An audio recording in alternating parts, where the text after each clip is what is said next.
أعوذ بالله من الشيطان الرجيم. بسم الله الرحمن الرحيم. لإيلاف قريش إيلافهم رحلة الشتاء والصيف.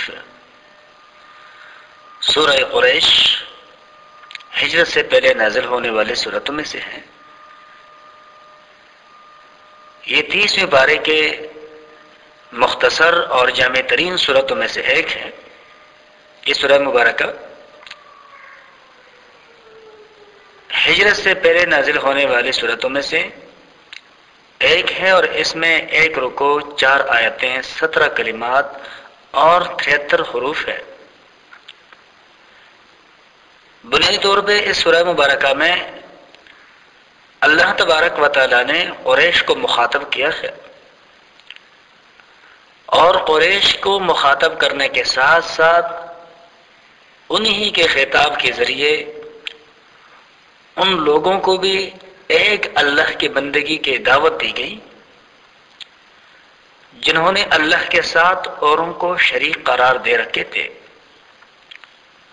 اور قرب کے حصول کے لیے جو قربانیاں اللہ کے رضا کے لیے دینے چاہیے تھی وہ انہوں نے غیروں کے لیے مخصوص کر رکھے تھے. تو اللہ تبارک و تعالی اس سورہ مبارکہ میں بالخصوص قریش کو مخاطب کر کے ان کو ایک اللہ کی عبادت کا حکم دیتے ہیں،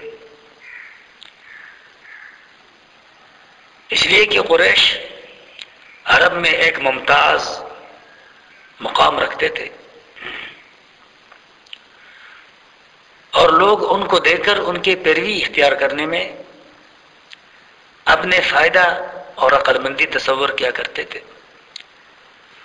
قریش کا قبیلہ نبی کریم صلی اللہ علیہ وسلم کے جد اعلیٰ قصی بن کلاب کے زمانے تک حجاز میں منتشر تھا. سب سے پہلے قصی نے ان کو مکہ میں جمع کیا اور بیت اللہ کے ولایت اس قبیلے کے ہاتھ میں آ گئی. اسی بنا پر قصی کو مجمع القوم یعنی قوم کو جمع کرنے والے کا لقب دیا گیا.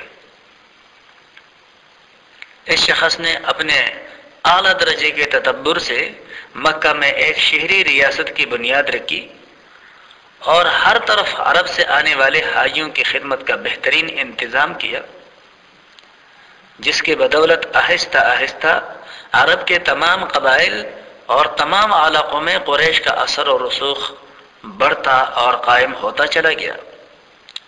قصی کے بعد ان کے بیٹوں عبد المناف اور عبد الدار کے درمیان مکہ کی ریاست کے منصب تقسیم ہو گئی، مگر دونوں میں سے عبد المناف کو اپنے باپ ہی کے زمانے میں زیادہ ناموری اور شہرت اور نیک نامی مل چکا تھا اور عرب میں ان کا شرف اور ان کے عزت اور احترام تسلیم کیا گیا تھا. عبد المناف کے 4 بیٹے تھے: ہاشم، عبد الشمس، مطلب اور نوفل. ان میں سے ہاشم عبد المطلب کے والد اور رسول اللہ صلی اللہ علیہ وسلم کے پردادا ہے. ان کو سب سے پہلے یہ خیال پیدا ہوا کہ اس بین الاقوامی تجارت میں حصہ لیا جائے جو عرب کے راستے مشرق اور شام اور مصر کے درمیان ہوتی تھی اور ساتھ ساتھ اہل عرب کی ضروریات کا سامان بھی خرید کر لایا جائے تاکہ راستے کے قبائل ان سے مال خریدیں اور مکے کی منڈی میں اندرون ملک کے سوداگر آنے لگے. اس لیے جنوب عرب سے بحیرہ احمر کے ساحل کے ساتھ ساتھ جو تجارتی راستہ شام اور مصر کی طرف جاتا تھا اس کا کاروبار بہت زیادہ چمک اٹھا. دوسرے عربی قافلوں کے بنسبت قریش کو یہ سہولت حاصل تھی کہ راستے کے تمام قبائل بیت اللہ کے خدام ہونے کی حیثیت سے ان کا احترام کرتے تھے۔ حج کے زمانے میں نہایت فیاضی اور سخاوت کے ساتھ حاجیوں کو جو سہولیات قریش کے لوگ فراہم کرتے تھے اس کی بنا پر سب ان کے احسان مند تھے۔ انہیں اس امر کا کوئی خطرہ نہ تھا کہ راستے میں کہیں ان کے قافلوں پر ڈاکہ مارا جائے گا۔ راستے کے قبائل ان سے راہ گزر کے وہ باہری ٹیکس بھی وصول نہیں کرتے تھے جو دوسرے قافلوں سے وہ حاصل کیا کرتے تھے۔ ہاشم نے انہی تمام پہلوؤں کو دیکھ کر تجارت کی اسکیم بنائی اور اپنے اسکیم میں اپنے باقی تینوں بھائیوں کو شامل کیا۔ شام کے غسانی بادشاہ سے ہاشم نے، اور حبش کے بادشاہ سے عبد الشمس نے، اور یمن کے بادشاہ سے مطلب نے، اور عراق اور فارس کے حکومتوں سے نوفل نے تجارتی مراعات حاصل کی۔ اس طرح ان لوگوں کی تجارت بڑی تیزی سے ترقی کرتی چلی گئی۔ اسی بنا پر یہ چاروں بھائی متجربین فی التجارہ کے نام سے مشہور ہو گئے کہ یہ تجارت کے اندر بے حد مہارت رکھنے والے لوگ ہیں۔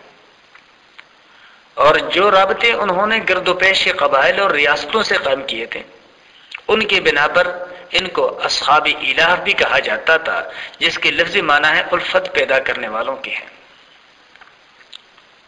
اس کاروبار کی وجہ سے قریش کے لوگوں کو شام، مصر، عراق، ایران، یمن اور دوسری ممالک سے تعلقات کے وہ مواقع حاصل ہوئے اور مختلف ملکوں کے ثقافت اور تہذیب سے براہ راست سابقہ پیش آنے کے باعث ان کا معیار دانش بھی بلند ہوتا چلا گیا کہ عرب کا کوئی دوسرا قبیلہ ان کا ہم پلہ نہ رہا۔ مال اور دولت کے اعتبار سے بھی وہ عرب میں سب پر فائق ہو گئے اور مکہ جزیرۃ العرب کا سب سے زیادہ اہم تجارتی مرکز بن گیا۔ ان بین الاقوامی تعلقات کا ایک بڑا فائدہ یہ بھی ہوا کہ عراق سے یہ لوگ وہ رسم الخط لے کر آئے جو بعد میں قرآن مجید لکھنے کے لیے استعمال ہوا۔ عرب کے کسی دوسری قبیلے میں اتنے بڑے لوگ نہ تھے جتنے قریش میں پائے جاتے تھے۔ انہی وجوہات کی بنا پر نبی کریم صلی اللہ علیہ وسلم نے ارشاد فرمایا تھا کہ قریش قادۃ الناس، قریش لوگوں کی لیڈر ہیں، مسند احمد میں ہے۔ اسی طرح سے ایک دوسری حدیث میں ہے، حضرت علی رضی اللہ تعالیٰ عنہ اس حدیث کے راوی ہیں، اور یہ حدیث بخاری شریف میں ہے کہ حضور نبی کریم صلی اللہ علیہ وسلم نے ارشاد فرمایا كان هذا الامر في حمير فنزعه الله منهم وجعله في قریش۔ پہلے عرب کے سرداری قبیلہ حمیر والوں کو حاصل تھی، پھر اللہ تبارک و تعالیٰ نے وہ ان سے سلب کر کے قریش کے حوالے کر دی، اور قریش کو اللہ تبارک و تعالیٰ نے اس عزت سے نوازا۔